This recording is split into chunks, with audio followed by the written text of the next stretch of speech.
Kokos to jest coś, co w tych krajach uzdrawia każdego. Woda jego i mięsko. Do budynku się zawaliło. Ups.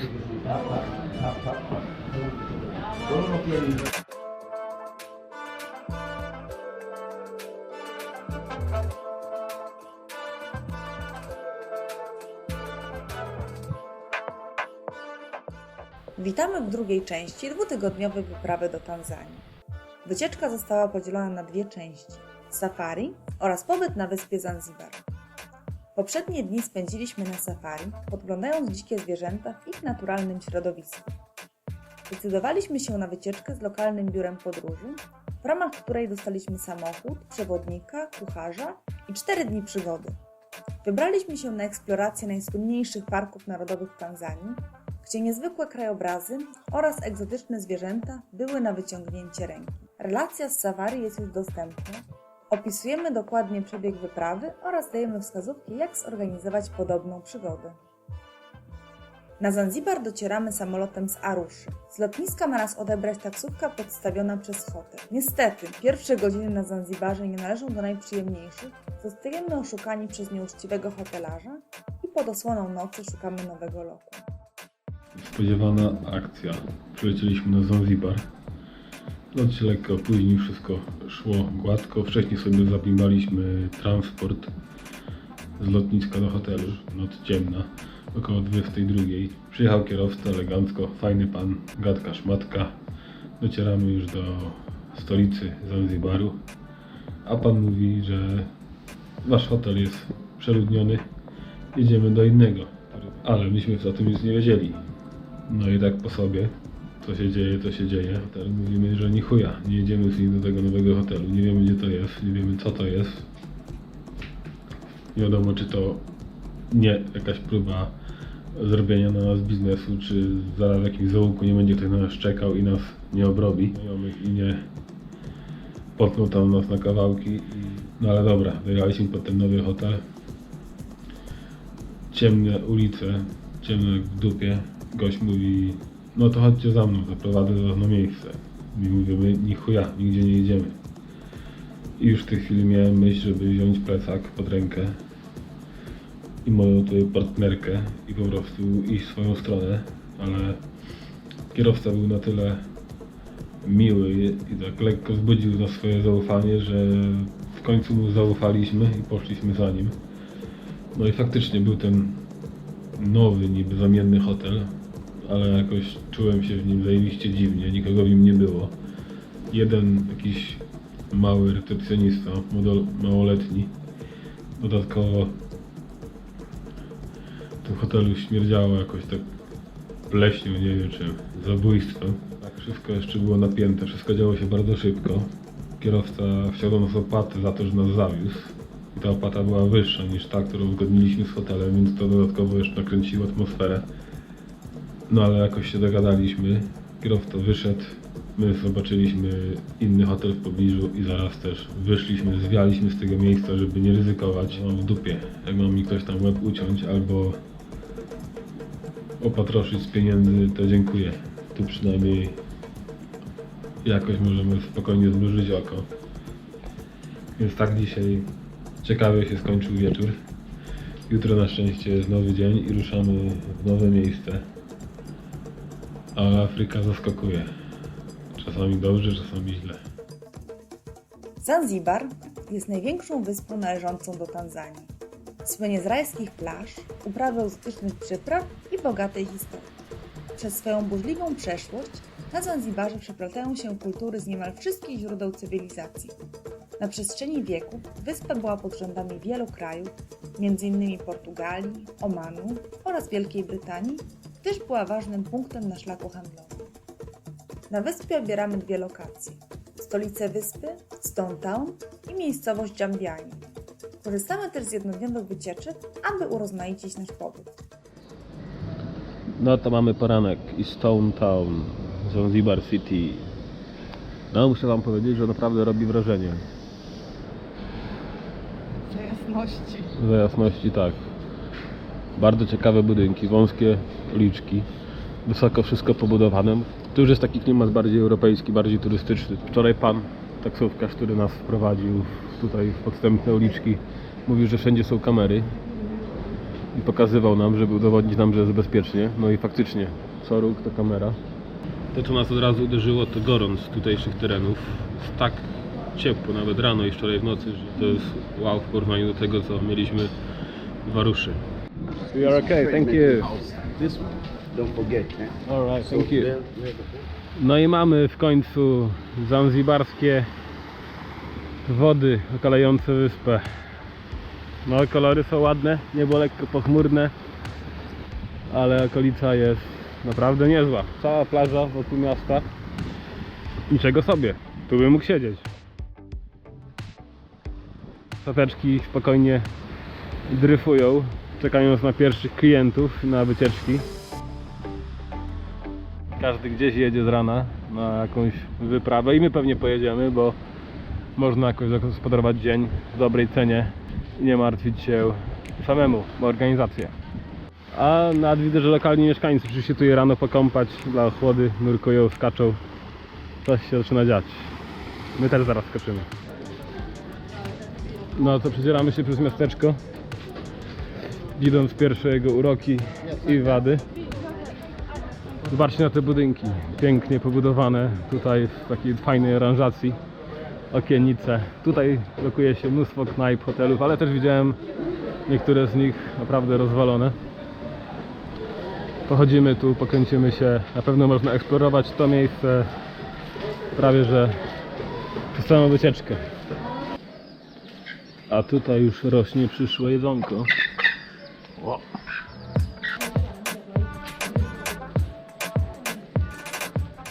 Historycznym centrum miasta Zanzibar jest Stone Town, które wpisane jest na listę Światowego Dziedzictwa UNESCO. Labirynty wąskich uliczek, pełne straganów wylewających się z kamienic, zbłąkanych kotów i lokalnych mieszkańców, kryjących się w cieniu, nadają mu niepowtarzalnego charakteru.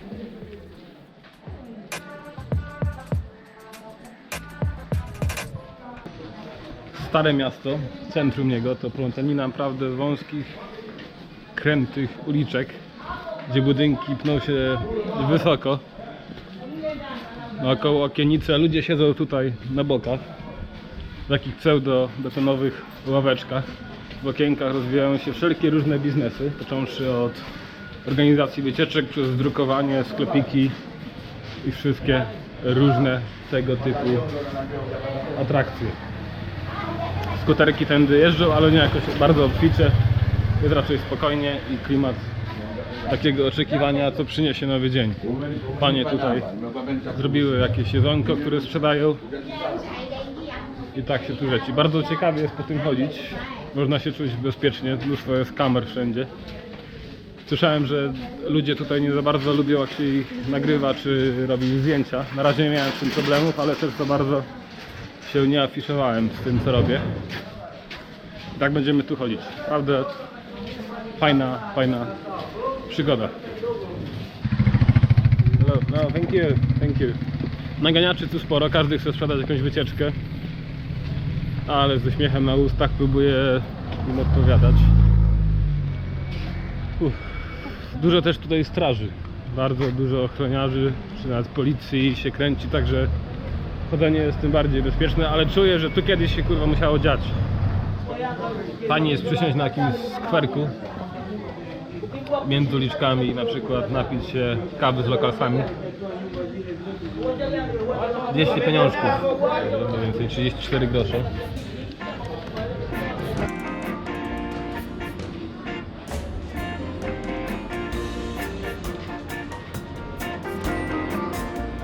Kilka zdań na temat samego miasta i jego architektury, która jest straszliwie bogata. Przeplatały się tutaj kultury europejska, arabska, afrykańska, indyjska. Naprawdę sporo jak na jedno miejsce i to wszystko wpłynęło na całe budownictwo, na kuchnię, na wszystko, na wszystko. I tak mamy słynne drzwi, z których kupicie magnesy tutaj są tych drzwi różne rodzaje. Najstarsze drzwi ponoć mają nawet 1000 lat, a są też takie, co mają 100 lat. I też, co bardzo ciekawe, te bardziej starsze będą prostokątne w kształcie, a te z nowszej ery, indyjskiej, będą bardziej w owalnym kształcie, łukowym. Dodatkowo można spotkać się z czymś takim jak okucia, bardzo takie szpice wystające stalowe z drzwi. I czytałem, że to nie na jakichś wojowników, którzy napadają na dom, a na słonie. Nie wiem, jakby te słonie miały się w tych ciasnych uliczkach zakradać do tych domków, ale tak wyczytałem. Dodatkowo często spotykane są właśnie ławeczki pod domami, czyli dom i naokoło jest taka betonowa czy kamienna ławeczka do siedzenia. To też wszystko z tych czasów.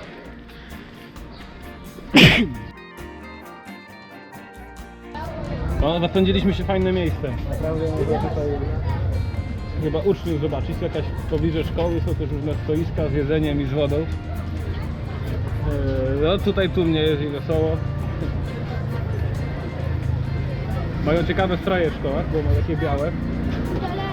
Wszyscy tu jedzą fryteczki, jakieś hamburgerki, lokalne żarcie. Też zaraz próbuję lokalnego fast fooda. Trochę się obawiam, że zatruję się nim, ale kurde, kusi mnie bardzo. Co tu więcej mówić. A tutaj robią się już burgerki.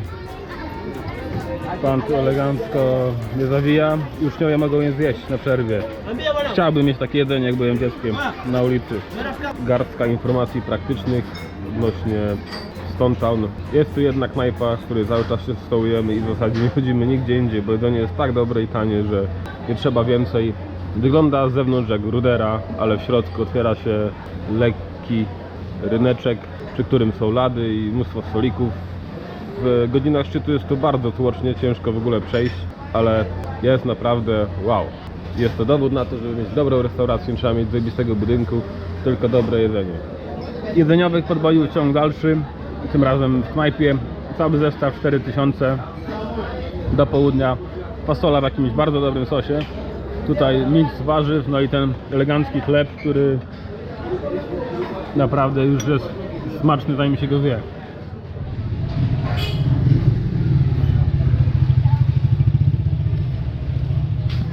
Myślałem, że to Stone Town to takie trochę mocno turystyczne miejsce. No i tak jest, ale można spokojnie znaleźć zakątki, w których zobaczysz, jak to wygląda naprawdę. Jak jedzą, jak żyją, jak się tutaj funkcjonuje. Okej, a to najprawdziwszy afrykański targ. Stąd też wyjeżdżają transporty. Ludzi tutaj jak mrówek. Wszędzie słychać stukot pieniędzy, którymi mieszkańcy bijają o siebie. Na razie ten tłum trochę mnie onieśmiela. A to już wnętrze naprawdę zatłoczonego bazaru, w którym sprzedawane są przyprawy i owoce różnej maści, soki, wszystko co sobie można wyobrazić. Mięso nawet. Nie ma chyba głowy psa jak w Wietnamie, ale są też ciekawe rzeczy. Przejdźmy się trochę po nim, żeby zobaczyć. Dużo tu naganiaczy, ale sporo też lokalsów, którzy namawiają, żeby kupić u nich właśnie, u nich owoce.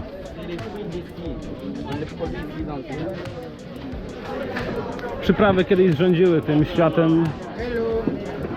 Dzisiaj już tutaj tak się strasznie nie handluje, ale tradycja pozostała i można tu zdobyć wszystko, czy z importu, czy sadzone. Jest naprawdę kolorowo. Są zawieszone takie plandeki na górze, które zależnie od ich koloru rzucają też światło. Tutaj jest plandeka czerwona, a tu chyba ubojnia. Tam jest właśnie przygotowane mięso, to co jemy, knajpa. Idziemy dalej. Teraz przechodzimy się przez dzielnicę z butami. Wcześniej była z kosmetykami. Jest tu mnóstwo rzeczy. To taka galeria handlowa w tym miejscu. Spotkaliśmy ciekawe osoby. Ale naprawdę ciężko jest komukolwiek zaufać. Jeżeli ktoś jest fajny, to tego nie wiesz od razu, okazuje się to potem. A na pierwszy rzut oka naprawdę ciężko powierzyć zaufanie nieznajomej osobie. Bo może gadać zajebiście, może być naprawdę bardzo miła i uczynna i nagle wyskoczy z pytaniem: a chodźcie, tutaj mam taksówkę, albo tu mam sklep, albo tu coś. Więc no cóż, tak to rządzi. Sami mieszkańcy do tego doprowadzili, że turyści są nieufni. Ale myślę, że duża większość tych wszystkich ludzi to są dobrzy ludzie. Naprawdę. Tylko że z reguły ciężko na nich trafić w tych turystycznych miejscach. Oni się chowają w swoich miejscach. Co ciekawe, jeżeli trochę odejdzie się od tych turystycznych miejsc, wejdzie się w miasteczko i po prostu zasiądzie się gdzieś na jakimś skwerku, gdzie są sami lokalsi, nagle to całe turystyczne dziedzictwo znika. Nikt nie nagania, można sobie spokojnie usiąść, wypić kawkę, nawet pogadać. Ludzie się uśmiechają, więc to daje trochę nadziei. Ale są naprawdę dwa różne światy, które tu możemy doświadczyć. Można być wkurwionym, a zaraz za sekundę można się cieszyć. Tak to funkcjonuje.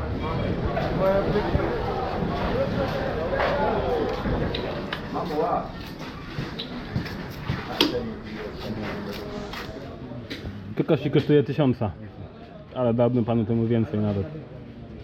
Bo widać, że ciężko zarabia na życie. Tu na rowerku przywiózł, kurde, cały rower kokosów.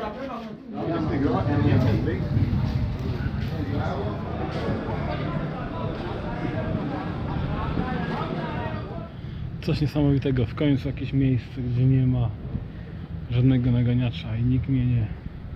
jest nawet cicho. Super, a tutaj katedra. No, ta historia się tutaj, która się działa, jest bardzo bogata, a ten kościółek jest naprawdę dowodem na to. Przyszedł pan, zaraz będzie mi coś chciał sprzedać.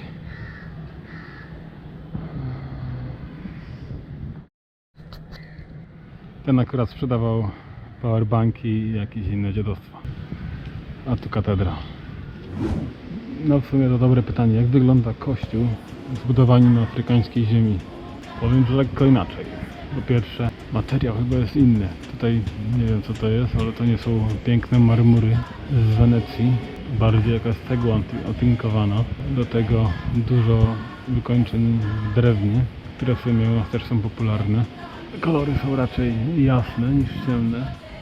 Wyspa jest też znana z niewolników, a bardziej handlu nimi, który się tu odbywał. Jest muzeum, taka trochę wystawa, w której to można pooglądać i poczytać, co to się działo. No takie rzeczy były tu częste, jak w zasadzie w wielu innych miejscach na świecie w tym czasie. A co ciekawe, niewolnicy dalej są. I w muzeum jest mapa, która pokazuje gdzie. Jedna rzecz mnie zajebiście zastanawia. Czyli tu jest katedra, wielki budynek świętych i tak dalej, a targ, gdzie handlowano niewolnikami, jest może 50 metrów dalej, na tym samym placu. To o co dokładnie chodzi? Wygląda tak, jakby w zasadzie to były prawie że tutaj obok instytucje. Dziwna sprawa. Tym razem zatrzymaliśmy się w jednym z typowych chyba hotelików, jakie tu można spotkać. Wysoki budynek kilkukondynacyjny, a w środku, w tym starym budynku, zrobione hoteliki. Ten nazywa się, jak widać, Balkon House. No ładnie to pobudowali, naprawdę podoba mi się tutaj architektura z tego balkonika. Można sobie tu elegancko usiąść, dziabnąć piwko i oglądać co się dzieje bez strachu o napaść przez jakiegoś naganiacza. Jest dosyć przewiewnie.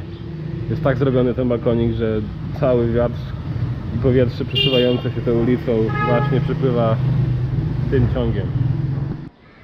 Do dyspozycji tutaj mamy całkiem fajny tarasik, ale tutaj można tylko siedzieć wieczorami, bo jest taki piekarnik teraz, że tragedia. Tutaj kilka pokoików. No i całkiem fajny widok na okolice. Są też takie hotele, które mają cały budynek i można wdrapać się na samą górę lub też knajpy, do których można pójść i na samej górze podziwiać miasto albo zachód słońca. W środku hoteliku natomiast jest spory dziedziniec, który jest używany jako taka sala do wszystkiego, do siedzenia, do jedzenia. I do pokoi wchodzi się właśnie z tej głównej sali.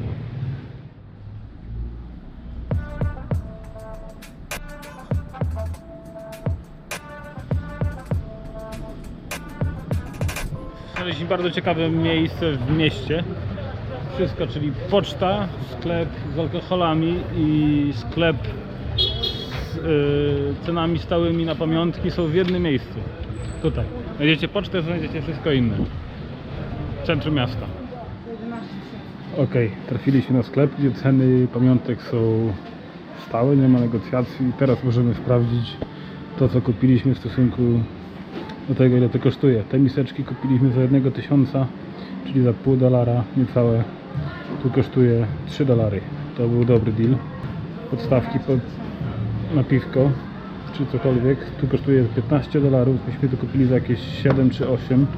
Z tego co patrzymy, to ceny na masajskim rynku, jeżeli były dobrze stargowane, były lepsze waruszy niż tutaj. Obrazki kupiliśmy mniej więcej za od 12 do 15 tysięcy, co daje dolarów jakieś może 7, niecałe 7. Warto tu przyjść naprawdę, żeby sobie zobaczyć, jakie są ceny, a potem iść się targować dalej. To jest jedyny konsensus tego miejsca. Koniak. Alright, we'll see. How much is it? This is 10,000. Alright. To jest koniak. Nie, to nie jest koniak. A mówisz, to jest koniak. Okej. To się nazywa koniaki. Trafiliśmy na sklep z alkoholami. Pierwszy taki duży sklep z alkoholami. Patrzymy. Szybko powiem, że tak. Te zachodnie alkohole to 40 $520. Grand w Polsce popularny 13 mniej więcej dolarów za połóweczkę. Jack Daniels 30 około dolarów. A to są takie lokalne, różne trunki. 3 do 4 tysięcy, zajebiście mało. Nieco ponad dolar to. Tu też coś, nie wiem, $2. Super ceny. Wódeczki, nie ma polskiej wódeczki chyba żadnej, ale wódeczki są dosyć drogie. Od 20, około $20. Belvedere to polska wódka, faktycznie, proszę bardzo. $65 za litrówkę. Spędzamy koniec dnia w Zanzibar, Stone Town, oglądając zachód słońca, który zaraz się zbliża. Dużo ludzi tu przychodzi na plażę i bawi się wieczorem. Tutaj ktoś gra w piłeczkę, tam sobie ktoś pływa. Tutaj jakiś akrobaci na drzewie. No, dzieje się. Jest bardziej miejsko, ale też w sumie klimatycznie. Wódeczki się bujają. A my kupiliśmy w sklepie z alkoholem chyba jakąś lokalną łychę, którą zaraz będziemy kosztować. Cena mniej więcej $5. Nie brakuje tu też knajpek, z których można podziwiać zachód słońca z wyższego tarasu. Wtedy naprawdę widok jest lepszy. Z tej pozycji będziemy patrzeć, jak słońce zniknie za linią wody.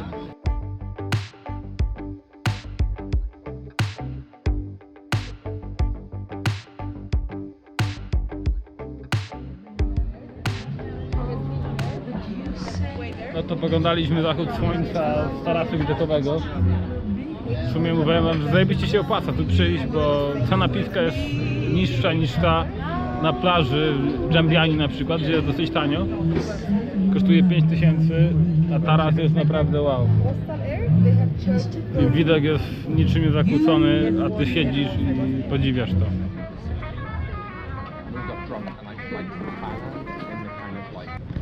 Tutaj już powoli rozkłada się nocne targowisko. Jeszcze chwilunia i zabrzmią tutaj piecyki, grille, pojawi się ogień oraz naganiacze jedzeniowi. Będzie tu można zjeść naprawdę smaczne i tanie dosyć potrawy. Dobre miejsce na napełnienie brzuszku przed pójściem spać. Spicy, yes. I like spicy, yes. No to jemy tutaj eleganckiego. Jest coś takiego jak nocny market z jedzeniem w tym miasteczku. Co naprawdę póki co przekonałem się, że jest zajebiste. Właśnie jemy kebabcika. Zaraz zobaczymy jaki jest ostry i jak... Alright, thank you very much.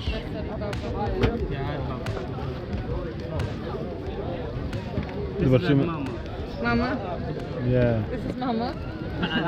Ali Mama, Ali Baba. We asked there and they said this is the best kebab here. Well, the best shawarma here. So yeah, we came here. Alright, thank you very much. Ali Baba, Ali Mama.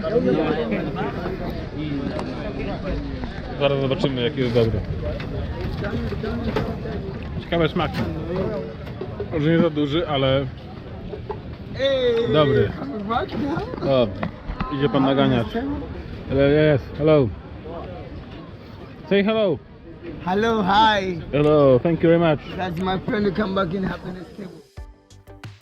Stone Town spędziliśmy kilka dni. Było to dla nas zetknięcie się z nowym środkowoafrykańskim klimatem rajskich wysepek. W mieście rzeka, zmiksowana kulturowo, architektura, skarby kulinarne oraz możliwość zobaczenia lokalnego życia.